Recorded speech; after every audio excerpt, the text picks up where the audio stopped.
For most of my career, I was a middle school English teacher, and I worked with Peterson on a professional development activity, and we were great co-facilitators.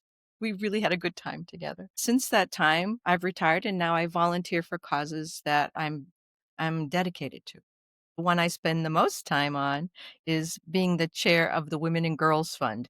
The Women and Girls Fund is part of an organization called the Northwest Connecticut Community Foundation. And with Women and Girls, you do lots of different projects, small and large. What's what are the favorite smaller ones that you've done through the years? I really love the financial literacy courses that we give. I pair up with banks, local banks, and go to childcare centers and we create curriculum for teaching young parents, young families about their financial needs, how to avoid scams, how to invest wisely, how to save money for a rainy day.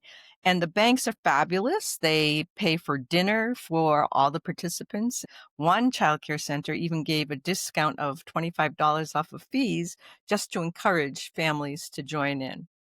Wow, that's great. And when I was last at your house, I walked in and there were piles of boxes. Uh-huh. And I asked Mark, your husband, "Oh, wow, what's going on? You're moving stuff?" Because, "Oh, no, this is female hygiene products." We call it the Women and Girls Period Product Project. We get donations of period products from the Connecticut Diaper Bank, which may sound strange to people because diapers and period products are not the same, but in fact, they're made by the same manufacturers. And the Connecticut Diaper Bank has stock of all these period products that they distribute through the state. Connecticut it has recently legislated an offering to schools in our area. It's required for the schools to have period products in the bathrooms for free. But the catch is that the legislature didn't fund it. Some of the schools that really should have these period products in them don't. And of course, other places where women and girls need to get supplies like food pantries, homeless shelters, places like that are also needing period products. Megan Sokol-Nicky, who is the community outreach person at the Kent School in Kent, Connecticut, brought the idea to us because she was doing it with her community service group at the school. And she said, "Hey, this sounds like it's, custom made for the Women and Girls Fund." So we launched a couple of pilot programs, one in Norfolk, Connecticut at the Norfolk Food Pantry, and one in Kent that was funded and supported by Kent School and the Women and Girls Fund. After about a year of them successfully running these programs, we broadened our reach, and now we go to about a dozen different towns and leave bags of period products for people who visit the food pantries and homeless shelters. The diaper bank delivers skids full of period products, and I have a friend in New Hartford, Jack Casey, who has a warehousing business, and he gives us free space to store the period products, which is really kind of him. Once a month, I go to the warehouse and grab a bunch of boxes. People on the executive committee of the Women and Girls Fund hold what we call a packing party.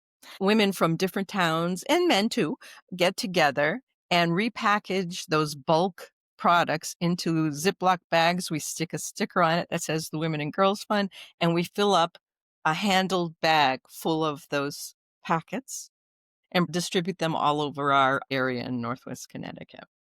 All of the labor is volunteer. Nobody, is charging for that. All of the delivery service is all volunteer. It feels really good that all of these women are supporting women in this way. There's a really fabulous story behind them. Um, Joanne Goldblum was the founder of the Diaper Bank in Connecticut, and she was um, a social worker at Yale New Haven, and she was a mandated reporter when she went into homes to check on babies.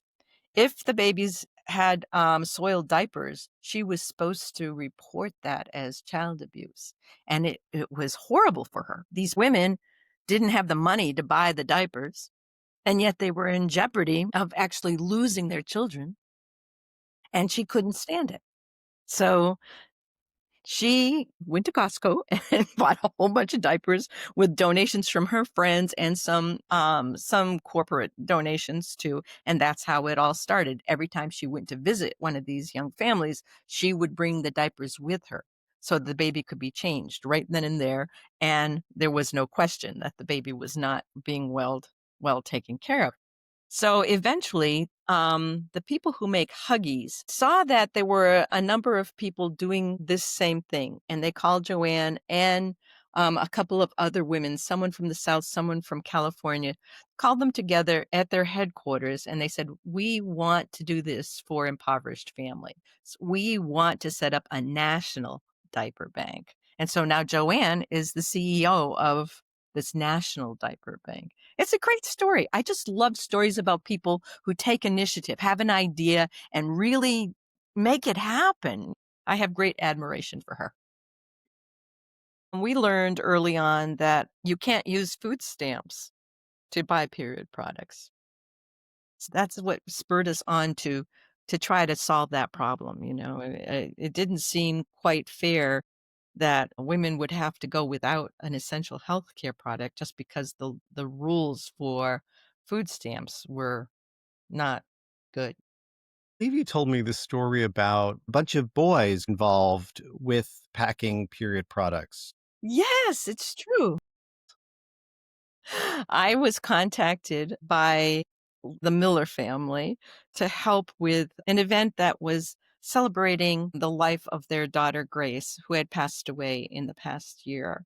All of Grace's friends and relatives were coming to this fair, and there were tables set up with activities that Grace would have loved or Grace stood behind.